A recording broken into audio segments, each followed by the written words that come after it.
వాళ్ళు ఏంటంటే ఏదో బయటకు వస్తారు ఆ టైంలో అంత ఫస్ట్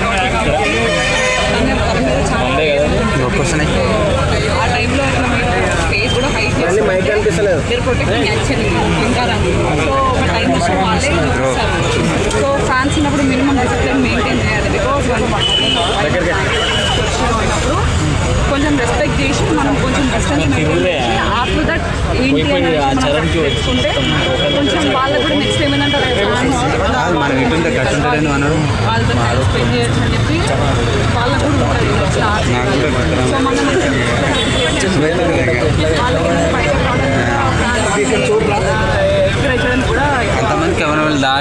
కొంతమంది ఫ్యాన్స్ ఏమంటున్నారంటే మీరు హీరో అని తెలుసు అండ్ అక్కడ జనాలు వస్తారని తెలుసు, సెక్యూరిటీని కూడా మీరు మెయింటైన్ చేసుకోవాలి కదా అని చెప్పేసి అంటున్నారు. బట్ సమ్ సిచ్యువేషన్స్లో సెక్యూరిటీ అనేది ఎక్కువ హ్యాండిల్ చేయలేదు కాబట్టి second emergency every time security అని అనుకుంటారు. Air life also normal people.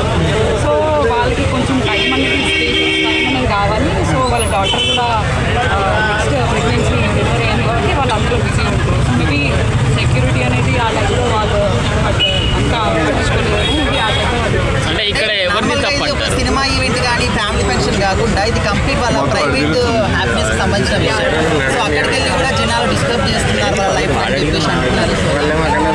అది generally because A industry side actually వెళ్ళామంటే కంపల్సరీ దేని మీద రూమర్స్ అవుతాయి, నెగిటివ్స్ అవుతాయి, పాజిటివ్స్ అవుతాయి. వీటిని మనం ఏం కేర్ చేయడానికి ఛాన్స్ ఉంటుంది.